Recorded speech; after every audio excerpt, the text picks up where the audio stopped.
Good evening, everyone. Welcome. I have done a check while we were watching, and BSUP is in fact still running. So I am sure that in about 15 minutes or so, people will be trickling in. But I do want to greet everyone who made it here on time. We appreciate you all. I am here tonight with Joseph Dawson. I actually met Joseph at a book. It was a book sale event for mostly indie authors, I think. So, of course, exactly my cup of tea. Um, and it was a wonderful event. And I bought three books while I was there. And Joseph's is the only one I have gotten through. And I finished it in about a day and a half. So, so this gives you some ideas. Um, It is incredibly unique. I don't want to glow too much because I want to give Joseph a chance to actually talk about his own book. And so, welcome, Joseph. I really appreciate you coming tonight and tell us a little bit about you. Well, first off, thank you for having me. We could all read the back where it says, I'm a chef from Maine, but really, I'm I'm just your average guy who decided he wanted to write a book. I'm also a soldier in the United States Army Reserve, and yeah, I found I had a passion for reading and listening to books, and over time, I just decided, well, maybe I can write one of those. So that's kind of where we are right now. I somehow missed the chef part completely. I mean, who doesn't love a guy who can cook, right? Yes, people are big fans of my food. I like to think, at least. Do you have a specialty? Um, I'm trained on continental American, but I am trying to do some new American fusion, and that's those more fancy foods you'll see at gastro pubs and stuff like that. Um, Stuff that the James Beard Award would go for. Not that I've ever won one, but that type of food. I mean, there's still time. You're young. I can try.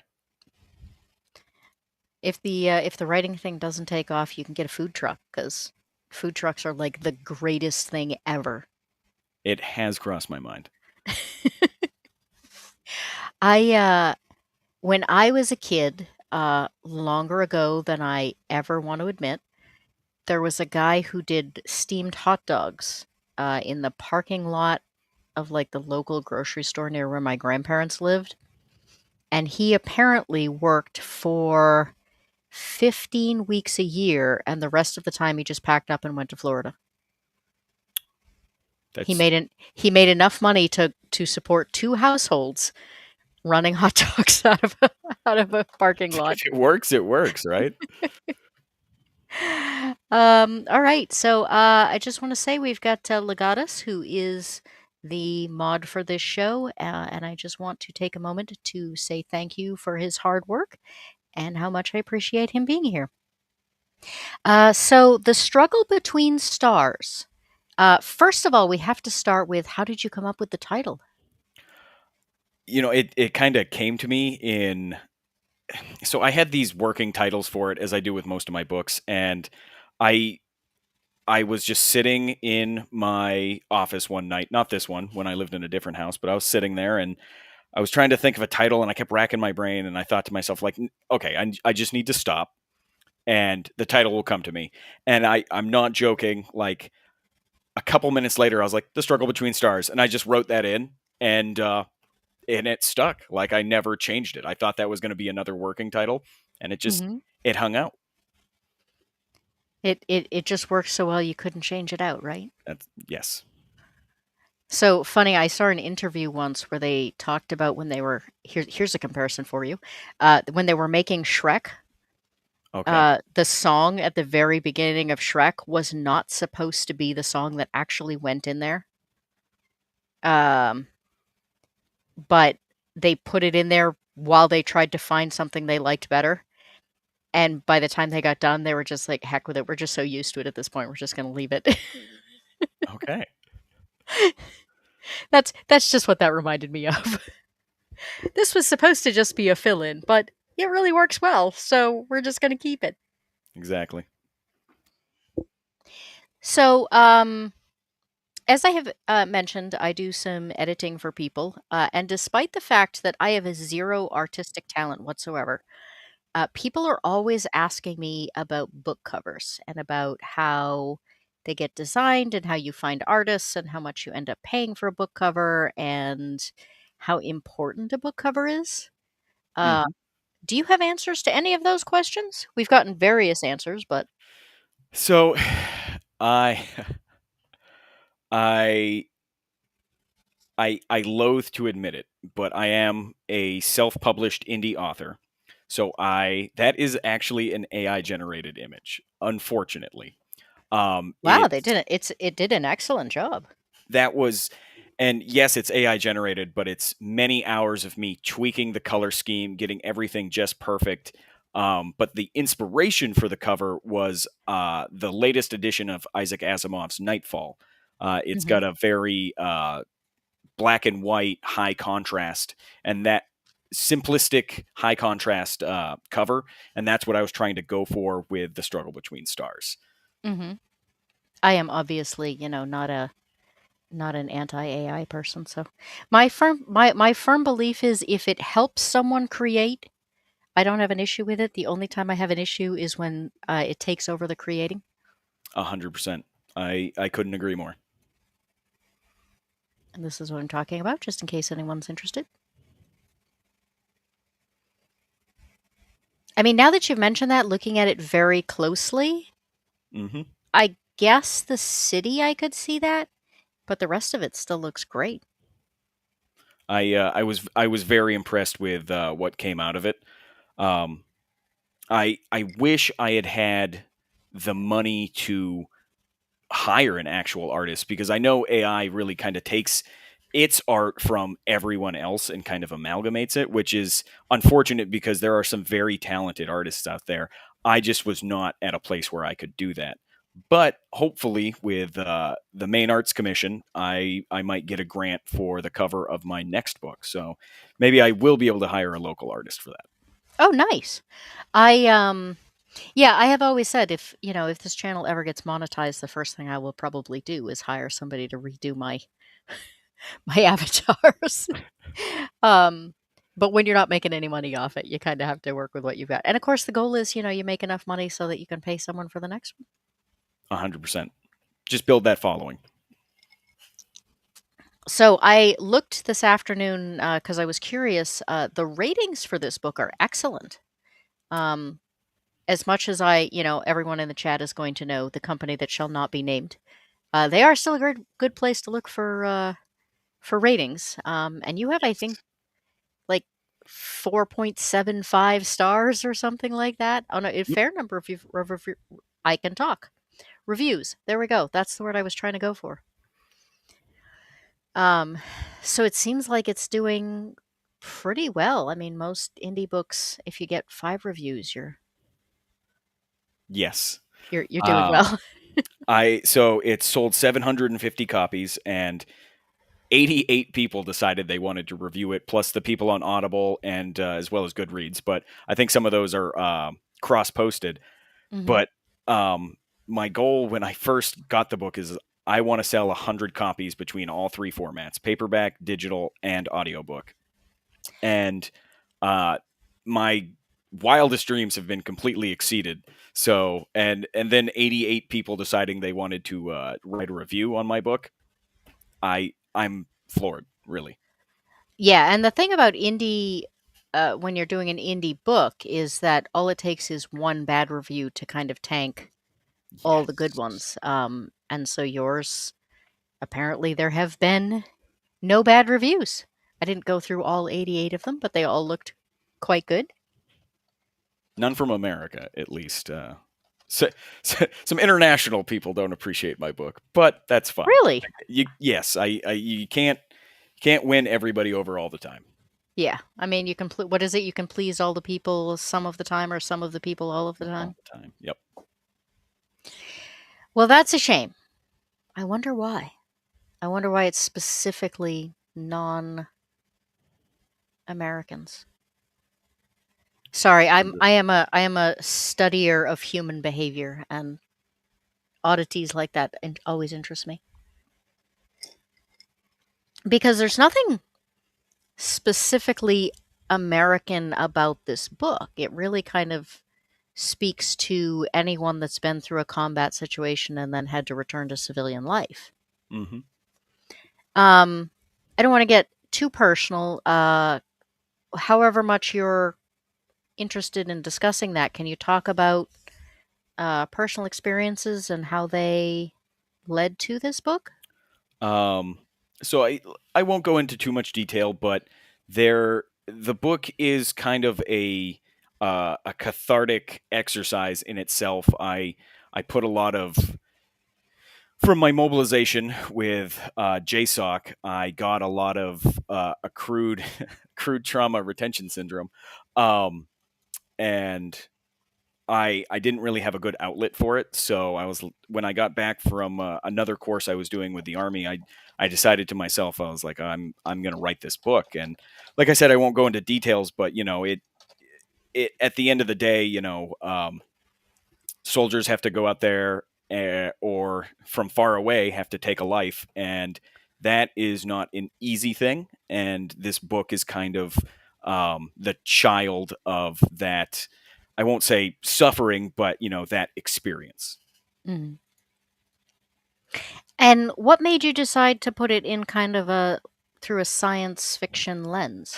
I like science fiction, so I think I have like I probably have, thousands of books in my, well, yeah, maybe 1,000 books, and a good 80% of them are science fiction. I just like science fiction. I'm a nerd at heart, and I really can't fight it at the end of the day. I mean, anyone who's on my channel is new nerds are always welcome. Join the herd. We are the nerds. Yes. Seriously, we um, have the most fun. yes, absolutely. So tell me. Well, I mean, I've read it, but for those who have not read it, um, can you give a little intro without giving too many spoilers? Yes, I over many book festivals and talking with many people, I've come up with the canned response, and I'll put that out right now. Is so it's a science fiction tragedy about a soldier who comes back from humanity's first interstellar war. He can't quite adjust back into that society he left to protect, so he starts looking for his answers at the bottom of a bottle, and as always, there are none there. With his drinking, he ends up at a bar one night and gets into a fight with two people in the bar. Being a special forces soldier, he absolutely wipes the floor with him. That gets him into some legal trouble. And my world is slightly dystopian. So, in this slightly dystopian future, corporations can buy out your sentencing from the government because the government has more or less gone bankrupt over a decades long war. So, he contacts a corporation to see if they will buy out his sentencing from that legal trouble.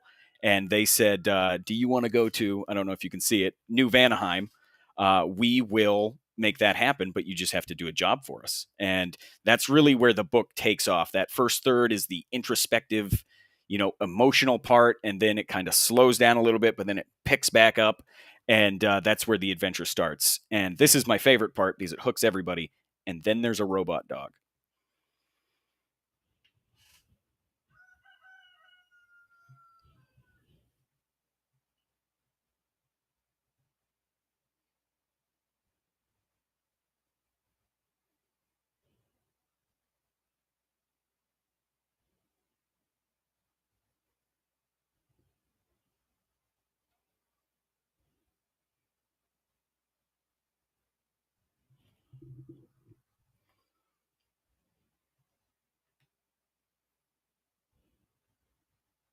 I'm sorry, I just realized that my headset decided I didn't need to I was talk wondering anymore. what happened there. I was like, oh man, was it that bad?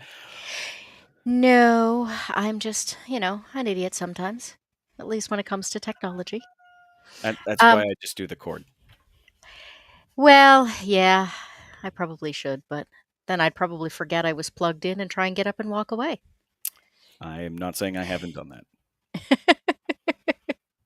Yes, I heard dog and got out of there. No, yeah, no, I loved the dog. The dog was great. Yes. Fan favorite. Of course. I mean, who doesn't love a puppy dog? No matter what form they actually take. Um, So I have another question, and I'm trying to figure out how to ask it without spoiling things. Um, the book is a slow burn. I think Hmm. most people would agree with that. In fact, when I was flipping back through it again today so that I could refresh myself, I was like, "Oh, the thing I remember as being the intro actually is like the first 12 chapters." Yes. Yes. It flies so quickly. It doesn't feel like 12 chapters. It's Hmm. just like all of a sudden you're like, "Oh, I'm halfway through the book." Um, oh yeah, somebody wanted to know what the name of the dog is. Tasai is the name of the dog. I'll give that one away. That's not a plot point. It's just something I came up with. Yes. Um, so the ending of the book is very suddenly not a slow burn.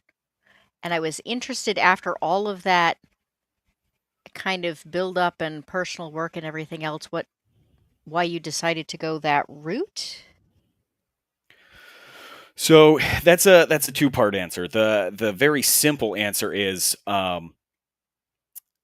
I was writing this book and I was like, this is going on forever. Nobody is going to read this. I need to make it exciting right now. And the other part is, um, as I've noticed with personal growth and mental hardship, you spend all this time working towards something, and then there comes this pivotal moment when everything changes. It's like that light bulb coming on moment, but not quite. It's more of a mental epiphany, and that's kind of what I was trying to capture in that, while also assuaging my own everybody's going to hate this thoughts in my head. So I wanted it to be this transition, this slow transition from the character where he started, and then once he finally realizes what's holding him back, is that quick boom, and then everything changes for him. It's very effective. Um, do you think this is just, a personal belief thing? Do you think that that needs to be that way for everyone? Do you think some people can go through it more gradually? I do think it can be a gradual process as well. I just tend to be an all or nothing person, so that's kind of how I've developed. Yeah, yeah, I share that. That's that was kind of why I asked the question because I was like, is it just us type A personalities or um what else do you think that we should know about the book? I was excited. I didn't realize you had an audio book. I was excited about that. Yes. Well, it's I've already talked about it, and I hope it comes across, but it's a very authentic piece of work, and I like to think there's nothing quite like it. Um, it's it has its flaws, but at the end of the day, it, like I said, is a very personal and authentic work that if you ever want to read something and feel like you got to know the author a little bit, that is the book. Is it available anywhere except on Amazon? It is available on my website, and Amazon was just unfortunately the necessary evil of like they'll print my book and they'll ship it and they'll do the ebook. Oh, and they have ACX. It's unfortunate because they more or less have a monopoly on it, but I don't Mhm. like their platform and the amount that I would receive back for my work. But I could go Ingram Spark, but then I'm looking at 30% of what I would sell on Amazon. So it's just that unnecessary evil, or necessary evil, excuse me. I've heard a lot of people are printing through Lulu now. Hmm. I love their covers. That's about the only thing I know about them. I really like their covers. Um, we have a question from the chat, and then I will ask the rest of my questions. Absolutely. Uh, most consider their first novel to be a work of one's passion. Did you enjoy writing it? Did you get lots of encouragement from family and friends? My wife is the only one who knew I was writing it. So no, I didn't get a lot of encouragement, and that was because um, the book, much like my own personal journey, was a personal experience, and I always intended to release it, but you know, of course, I really did enjoy writing it because it was cathartic, and it was the first time I've ever written a work of that length. But no, I received very little encouragement except from my wife. So interestingly, I read somewhere once that if you make a goal to do something like lose a lot of weight or read a book, you should not post it on Facebook because the praise you get from people commenting on Facebook tricks your brain into thinking you've already accomplished your goal. That's I had not considered that, but I 100% believe it. All right, and Eraserhead has found your site for us. So if anyone is interested, you all know how I feel. Buy directly from the source, support local authors. Can the physical copy be bought from your site as well, or just the Yep. electronic? I have I think I'm looking at about 50 copies that I have already printed. So as soon as orders come in, they go in a sleeve, they get their bookmark, and as soon as I get a chance, I'm down at the post office shipping them out. Excellent. Um, I have some beef with the post office lately, but I think everybody does at some point. well, they keep losing stuff on me. So, um, I recently demoed a whole bunch of independent games for people at a convention. Hmm. Um, the people who sent me games from the UK and Germany got here before the games that came from Pennsylvania. That's disappointing. Very disappointing. Not surprising, but disappointing, definitely. So your audiobook, did you read your own work? I didn't. I've been encouraged to read my next work, but I worry I don't have the technical expertise to do, punch and roll recording. But maybe I could watch a YouTube tutorial. But no, I hired a very talented narrator called Mason Hunter, and I got him for a steal. He's he has a mid-level voice, kind of like mine, and he read the book and really pulled in the emotion and put it back out in the words. And like I said, I got him for a steal because he was just beginning his career, and he's definitely earned my respect. And if I do go with a another narrator or choose somebody else to narrate it, it will almost always be Mason. I was going to say, can you still afford him? I hope so. I hope so. Get a group deal. Well, just waiting on the main arts commission to fund the project. Legatus wants to know if you ship internationally or just within the US. I I'm not opposed to the idea, but I worry that the cost of shipping would be prohibitive. But it's something I'd have to look into. I just don't have an answer for that, unfortunately. Yeah, that is. So I am not a fan of ebooks, but I do understand that with international shipping being kind of up in the air these days, sometimes they just practically make the most sense. Right. I suspect that's why a lot of people who were doing other things have gone with Lulu these days because they apparently can ship everywhere and they print and they do all the things. Hmm. And those of us who are not fans of Amazon, I don't think they market the way Amazon at least claims to, though. Yes. Claims to. Yeah, exactly. Um, if you get X number of sales within the first 48 hours, then we will, put you on this one front page, maybe. Right.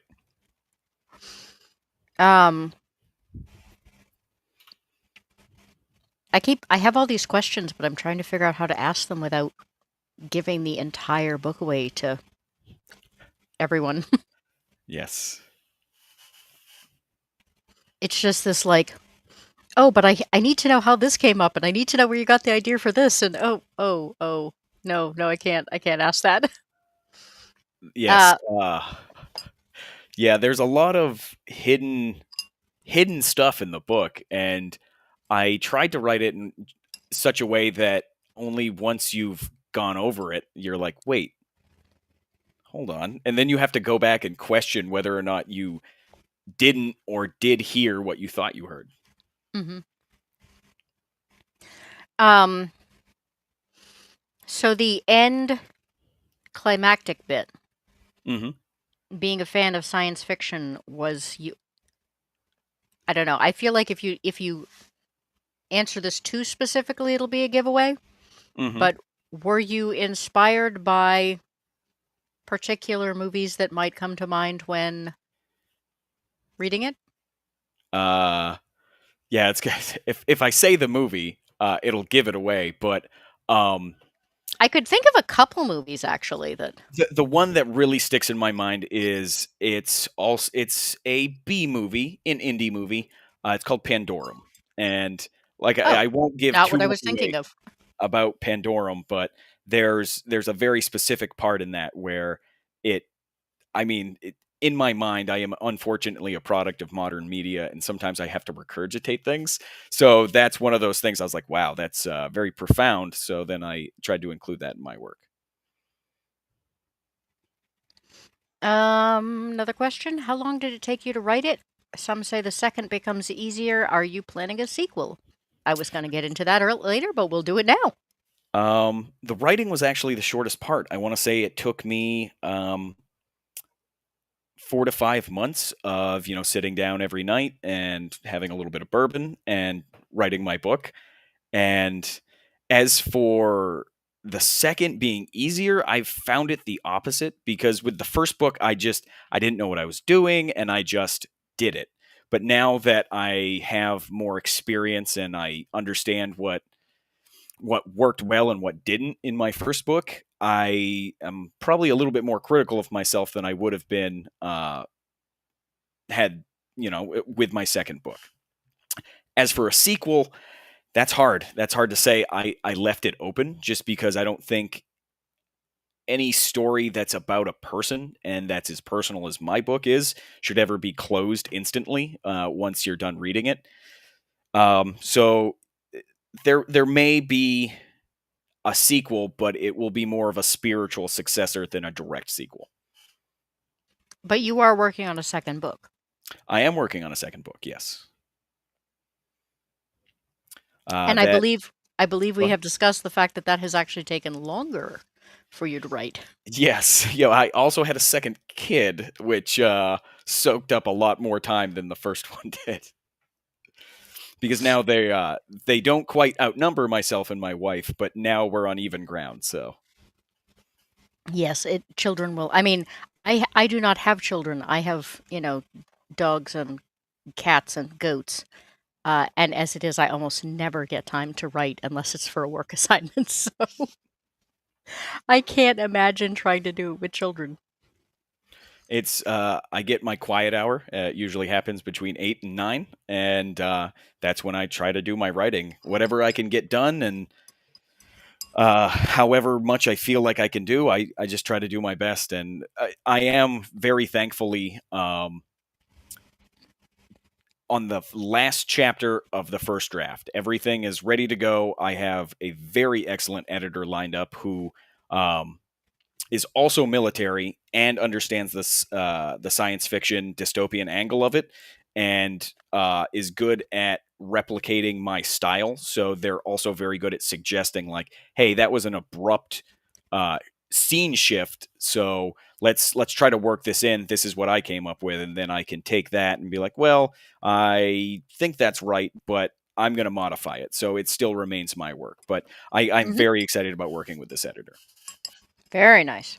I'm just happy you got an editor because, man, the number of people I have that argument with these days. Yeah.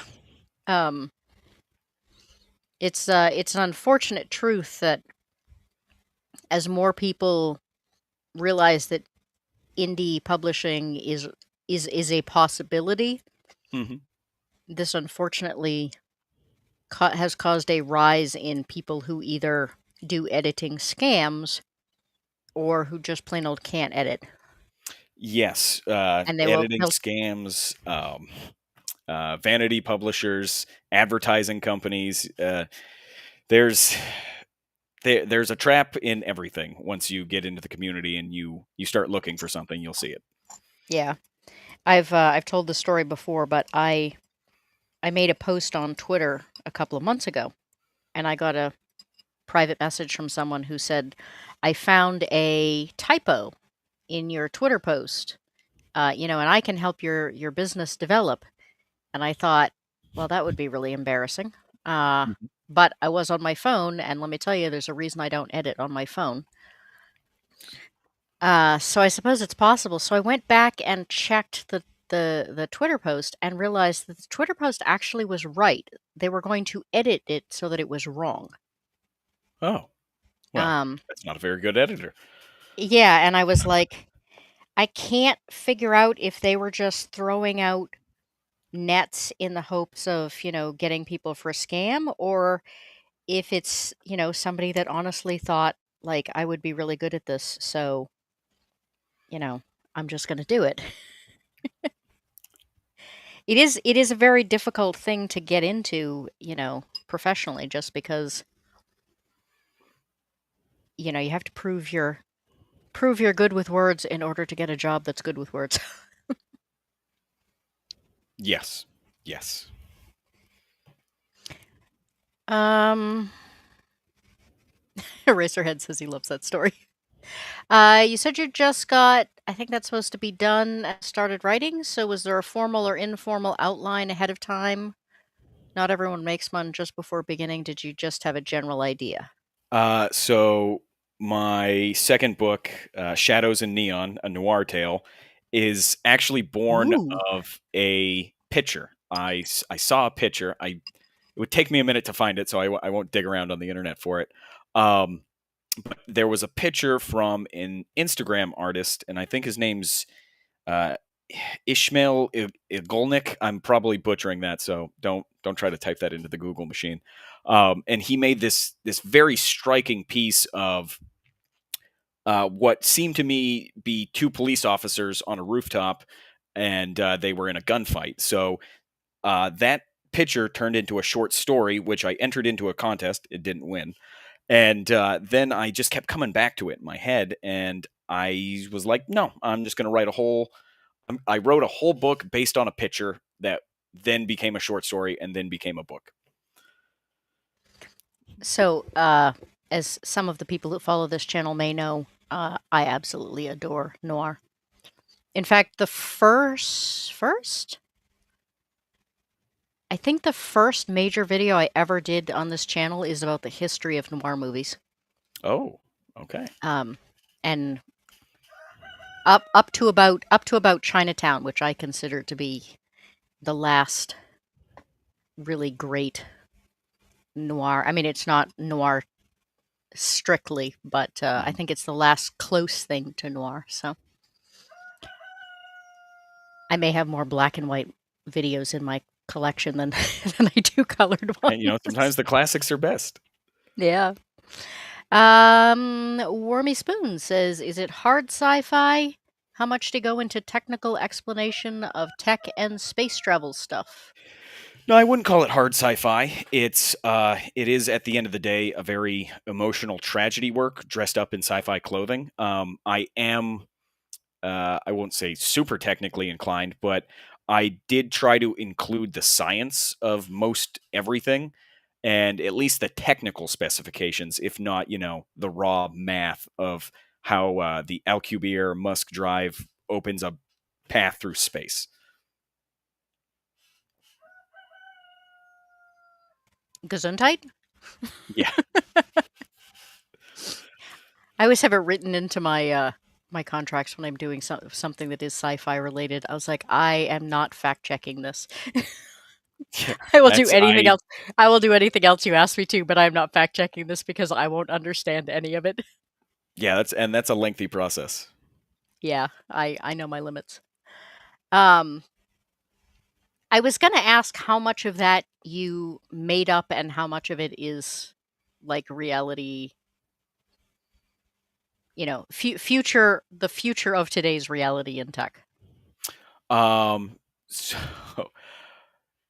I guess in relation to the space travel, because that's the big one. is so the Alcubierre drive is a theoretical drive proposed by the Mexican physicist Miguel Alcubierre in like I don't know, I want to say the late 90s, and it talks about how you can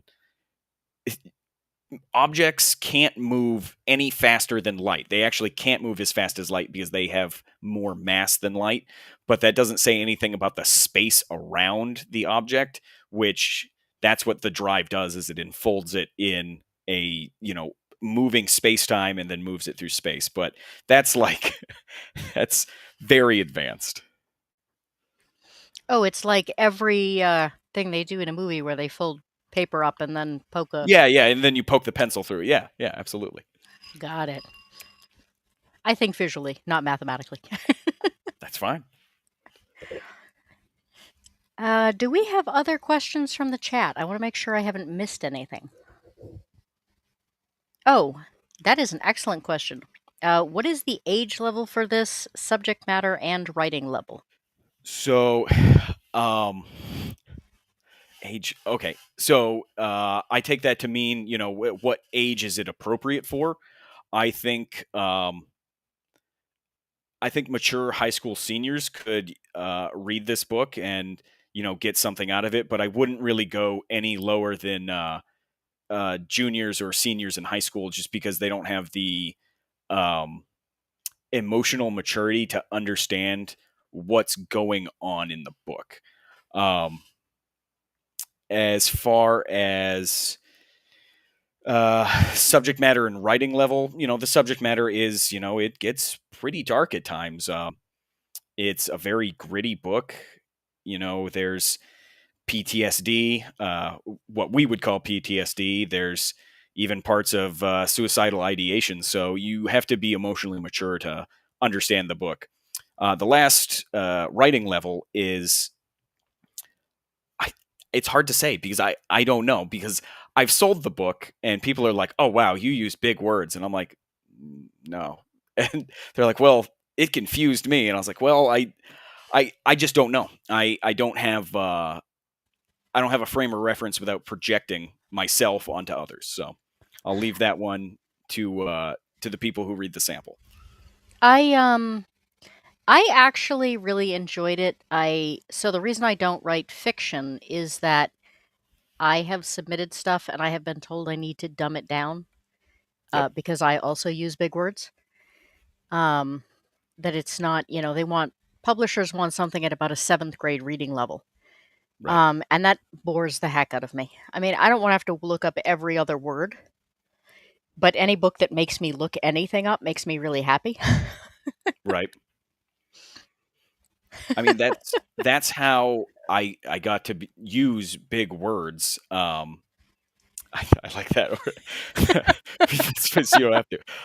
The only reason I can use big words is because I've listened to and read so many books that, like, over time, I've just built that vocabulary, that library of words. Yeah, Rachel said what happened to looking up a word you didn't understand and learning from it. The thing is, though, that so many people are reading on tablets, it's even easier. You literally just tap the word Yep, it defines and it it for you. yeah, it's not like you have to put the book down and go find a dictionary like again, uh far too many years ago, like when I was a kid. um I I still remember in 5th grade, every time you asked the teacher how to spell something, she would say Dictionary. Thanks, that's so helpful. um, but that was um almost 40 years ago. And I still can spell dictionary without thinking about it exactly Yes. because of that. Um, yes, autodidact, my favorite word. Well, okay, one of my favorite words. See, I have to look that one up. Do you want to define it for me? Autodidact is a self teacher. Okay. Because I know didactic, but I guess I could have broken that down myself. Never mind. Don't listen to me. Yeah, self taught, self teacher. Um, Yeah, it's one of my favorite words. Just, I don't know, there's something about saying it. I also like the word yam because it's fun to say. It's I had not considered that, but I'll probably be doing it after we get off the call. Yeah, Yam. yam, yam, yam, yam, Yam. yam, yam, yam, yam. Yeah. This is why I edit. I love words. Other people play video games. I play Scrabble.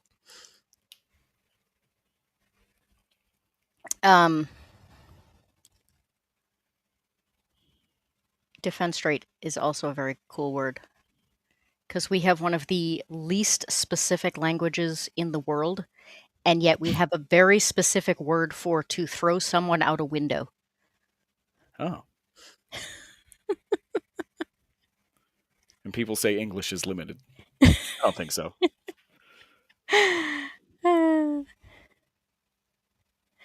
Yeah, how do you spell it? Look it up. Looks at billions of incorrect answers. Well, that happens if you Google it these days. But dictionaries only had one proper way to spell it. On the other hand, if you weren't sure if it started with an S or a C, you were in trouble. Yeah, yeah. Spend a little bit more time with it. Read the Divine Comedy. When I read it, I spent more time reading the footnotes, looking up the references than the book itself. Yeah, that would probably make sense. What was the thing? Shakespeare had a working daily vocabulary of 30,000 words. We, on average, have a working vocabulary of Uh, 3,000 words, yes. and it's Yeah. dropping constantly. Yes. 40% of people do not read or cannot read at an adult level. That's concerning. That's very concerning. Um, there's some questions on exactly how they get that research, because what it gets quoted as is 40% can't read. What they really mean is 40% can't read at the way an adult should be able to read. Right, at an appropriate level. Right. Everybody is at least literate, or most. Yeah, like they recognize their name. Um, I mean, I wasn't trying to get into the depression of nobody reads anymore, but um, is your audiobook also available on your website? No, unfortunately, I had to Amazon Boo. again. Boo. Yes, so as far as audiobooks are concerned, Audible controls like 77% of the audiobook market. So even if I could avoid them on like the print side and ebook side, I can't avoid them on the audiobook side. So no, it's only available through Audible. But I do have codes I want to give away. So I'll be Ooh, giving some of giveaways. yes, I will be giving some of those to you to dole out. In fact, I can get them right now. That would be great. Yeah, last time I looked at the statistics, we had lost a third of all small publishers in this country because they have died out to Amazon, which has then resulted in Amazon getting a bigger foothold on things, resulting in people feeling like they have to go there, which has put more people out of business. It's a vicious cycle. And then there's the Yes. large companies that packed up and moved to the UK because reasons. I think there are only I think there's only one large publisher left primarily in the United States. There are Really?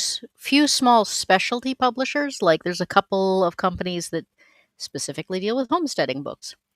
Um, That's a very niche market. Well, maybe not that niche, but still. yeah, um, that's probably why there's only two and they're both in New England. um, yeah, the No Child Left Behind thing. I think there's more to it than that, though. There have been a lot of studies about the fact that phones have taught us to have trouble focusing long enough to read properly. Oh yes, Chasing the Screen by Johann Hari. That's one of my favorite books. It really explains why they're built to be addictive, and they are stealing our humanity from us slowly. Even though They I are can't. I can't help it. I've got one in my pocket right now. So Yeah, they're built to be addictive and they're very good at their job. yes. There is, last time I knew, so before I did this, I used to be a mental health and substance use counselor. Mhm. So I got fed lots of data on those topics. And at least just before I left, there were some studies that were suggesting a connection between early electronics use in large amounts and an increased chance of drug use later in life. Because your brain gets so addictive to instant gratification that by Yes. the time you become late teens, early 20s, you literally cannot function without the kind of stimulation because your brain has been built around it. Yes. 100%.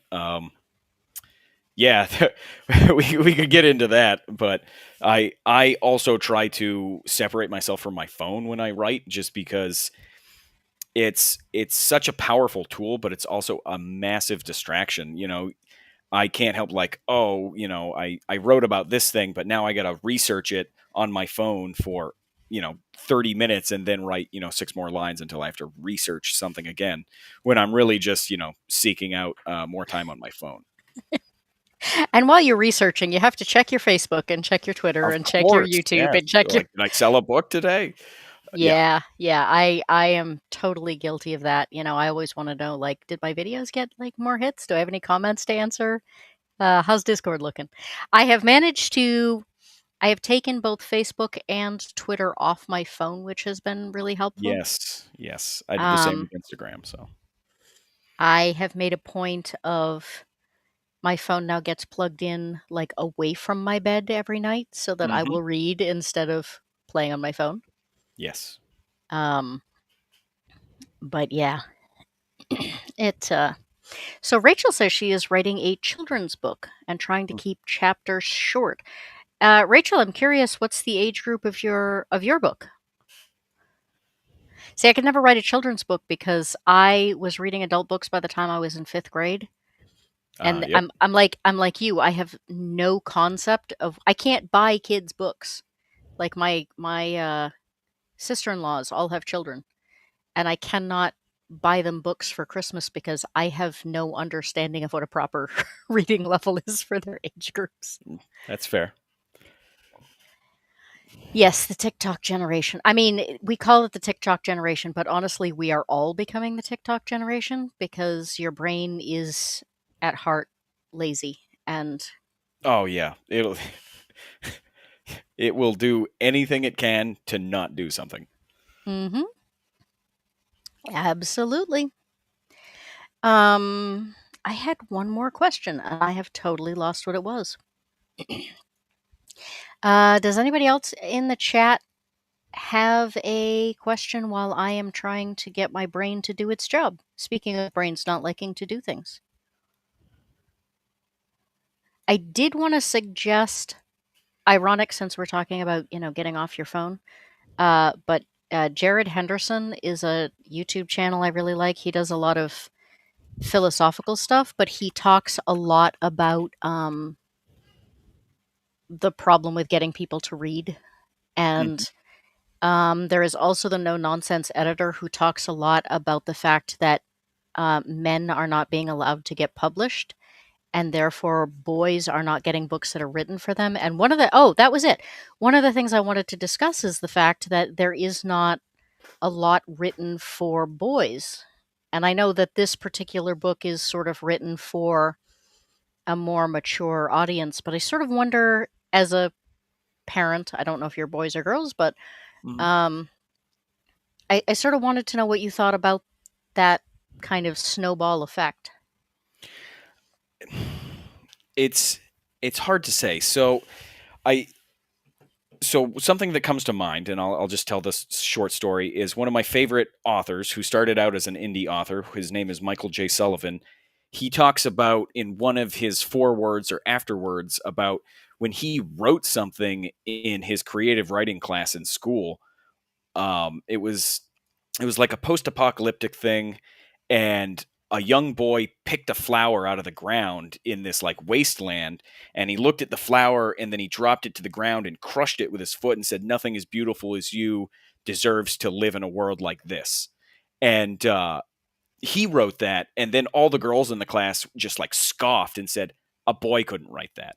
So it it has been something that's persisted for quite a while, That is not and where I thought you were going with that, yeah, actually. yeah. Sorry, I I thought tend to be no, no, no, no. I thought, honestly, considering the way boys often tend to get treated in schools, I thought you were going to say get hauled into the principal's office as, like a future school shooter or something.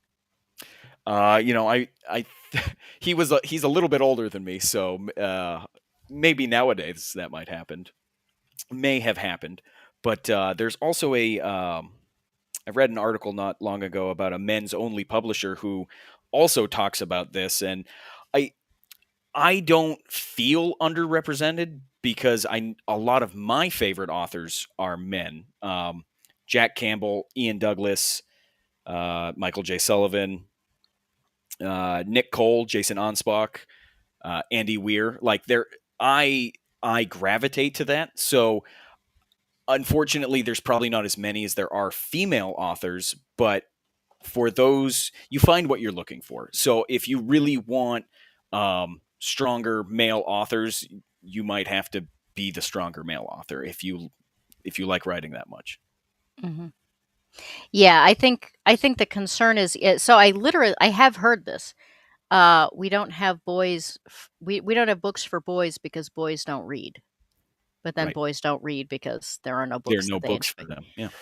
It's So I too have a lot of kind of previous generation authors that I really enjoy.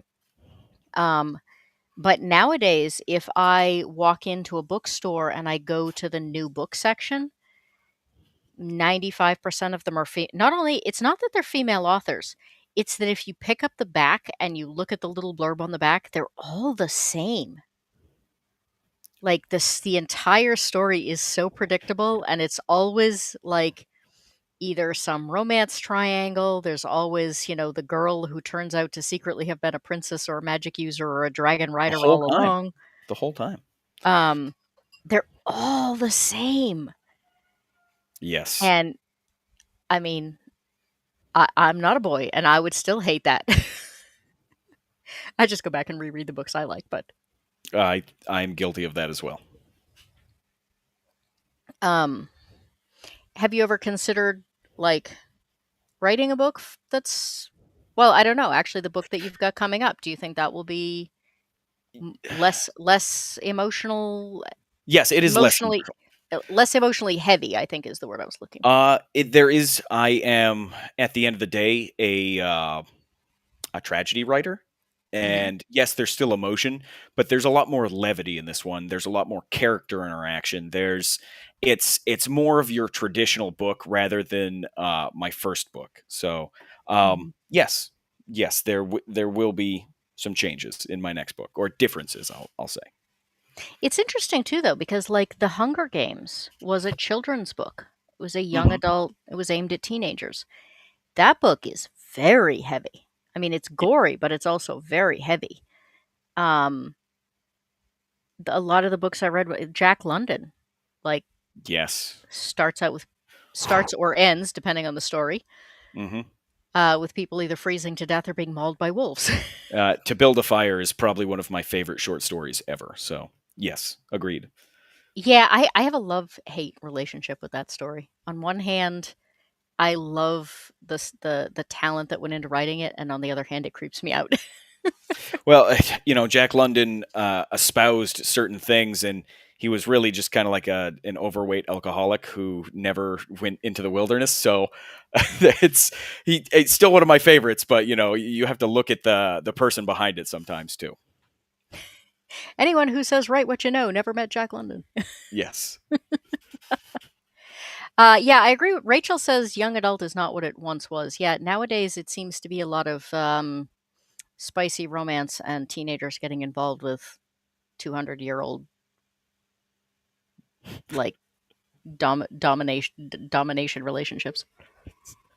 I had not considered that, but yes, yeah, that's accurate. Yeah, people are talking about the lack of books available for boys. Maybe we should be concerned with the books that are available for girls.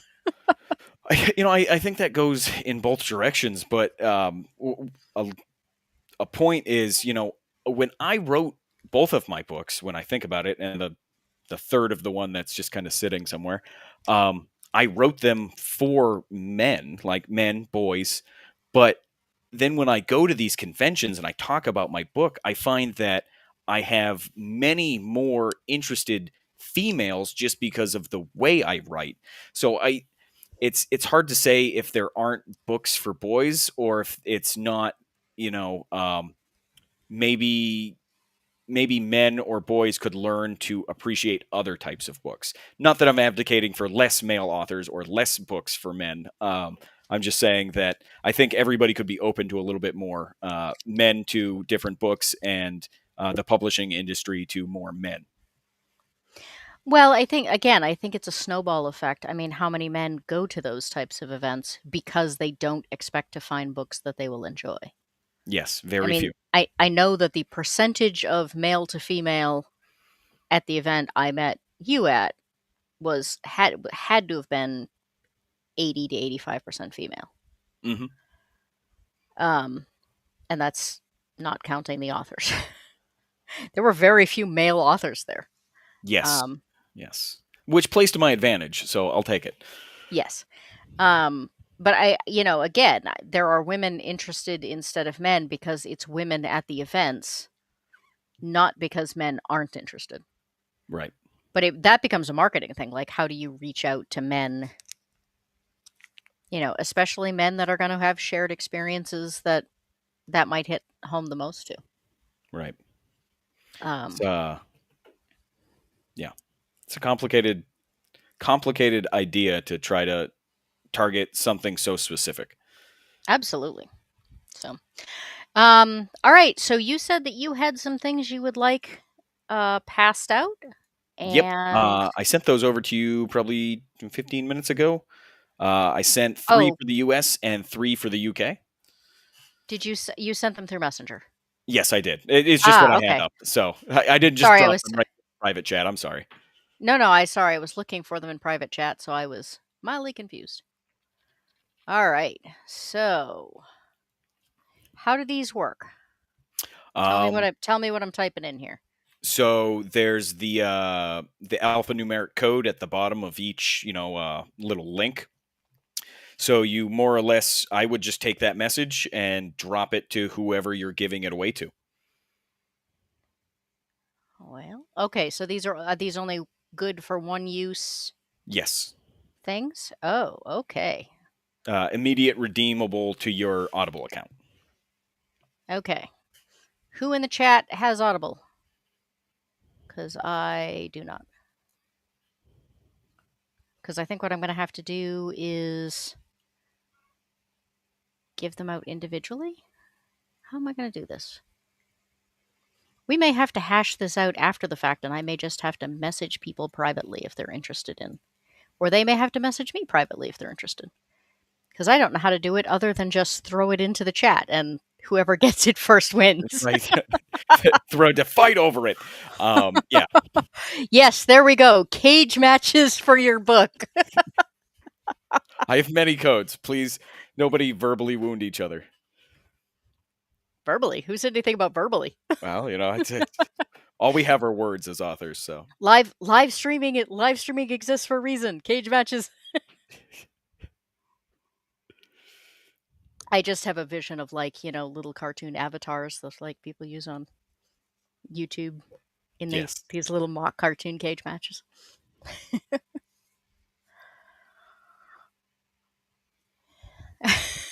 Eraserhead's like, I might. So well, yeah, we are not a big Amazon crowd. yeah.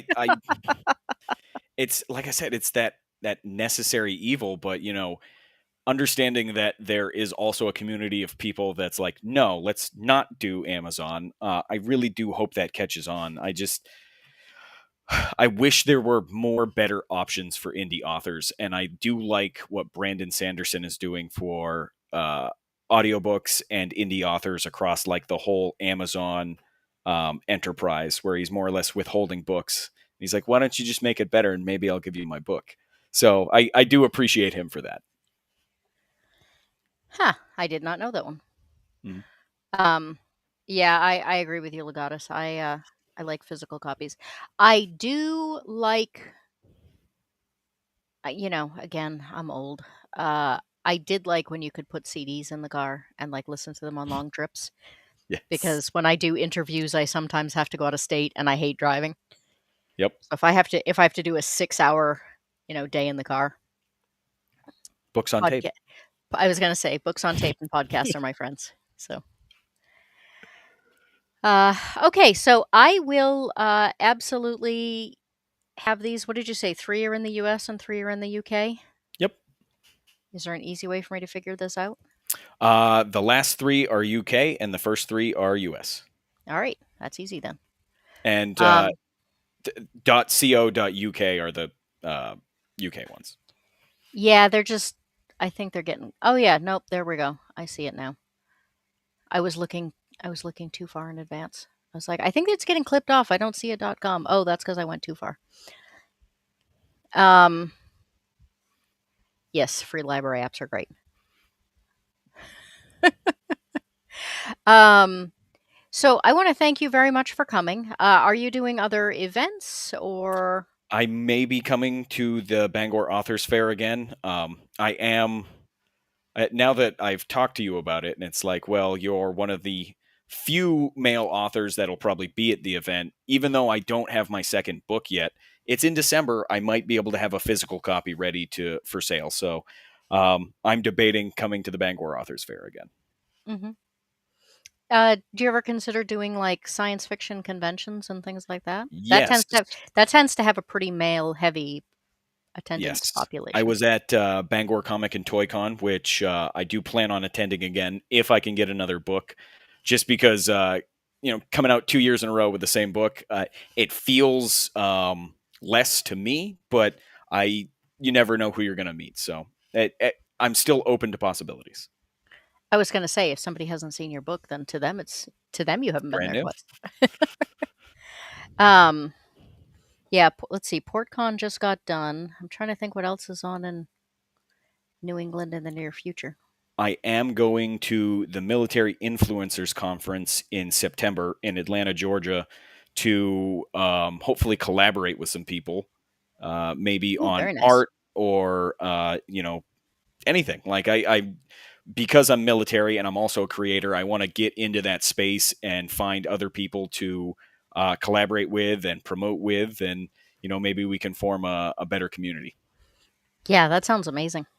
Um, if you are interested, my Discord server is aimed at, in large part, at gaming at the moment, but the goal Hmm. is for it to be for creators in general. And there is a section for if people are looking for artists, if they're looking for editors, if they're looking for, kind of outside assistance people. So Hmm. um, I know you said you were looking for a local artist, but if you don't find somebody that has what you like, we have lots of people on the server too. We're very big on all small creators have to help each other. We only rise together. Exactly. Exactly. So all right, Yarny, you're getting here just as we're wrapping up, but it is delightful to see you. If anyone has Audible and you are interested in one of these codes, please get in touch with me. Um, I have 3 US and 3 UK, so you will have to let me know where you are located if I don't already know. Joseph, I want to thank you again for coming. This has been a great conversation. I think this has ended up being the second longest one of these that we've had. So, Well, I had a great time. I really do appreciate you having me on and letting me ramble a little bit about my book. So, no problem. I love talking about this stuff, and especially when you get into the publishing industry in these days, and some of the little snags and all of that stuff, I find really really interesting to talk about. So, I yes, Yarny says she will catch the replay. Um, She is the yarn witch. We just call her Yarny. Um, Speaking of creators, she has her own. She makes her own yarn, Okay. or she dyes her own yarn. Um, and I've totally lost my train of thought because I got distracted by the fact that Yarny was here. Um, but yes, can we get his link in the chat one more time? Either Legatus or Eraser, whichever one of you happens to have it. Um, and again, I would encourage everyone to take a look at the book, whether you get a free copy of the Audible or not. We should support small. Oh, I know what I forgot to ask you. How much is the book selling for? Uh, $12.99 right now. And that is on your site or Amazon or both? That's my site, but on my site you'll have to pay for the shipping. Hmm. On Amazon, it's just $12.99. Okay. But you get to keep more of it, right? If it's on your site? 100%. Yes, I keep about 70% more. I don't know if I'm surprised it's only 30% or if I'm horrified that it's 30%. All right. Well, you have a wonderful night. Again, if you are up to it, please feel free to join the Discord. And if other people have questions, they will ask those of you. And please feel free to update us on when your next book does come out. I would love to. All right. Chat, thank you very much for coming. You have been wonderful as always. Legatus, thank you for all the questions, and both you and Eraser for help with the links. And Rachel, good luck with your book. And we will hopefully see everyone on. Now I'm trying to remember when my next show is. Wednesday. Hope to see you all on Wednesday. And happy headbutting.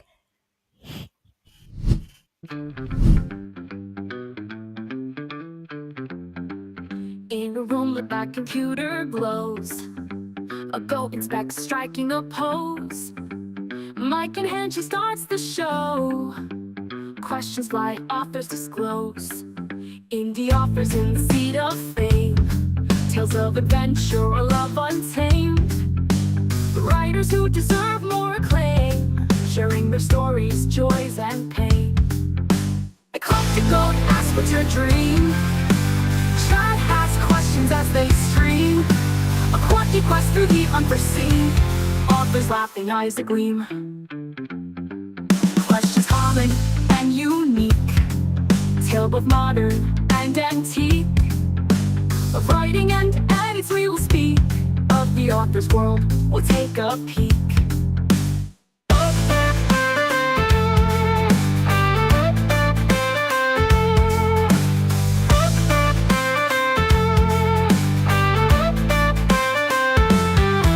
Books on high like paper towers, stories blooming like summer flowers. Tales for readers to devour, moments made in eclectic hours. Eclectic goat, ask what's your dream. Chat ask questions as they stream. A quirky quest through the unforeseen. Authors laughing, eyes agleam.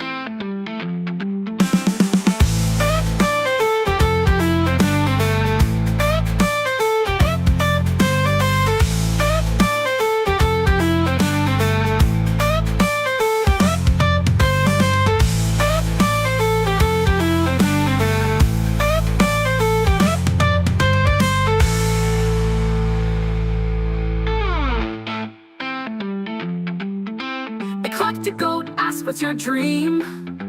Chat ask questions as they stream. A quirky quest through the unforeseen. Authors laughing, eyes agleam.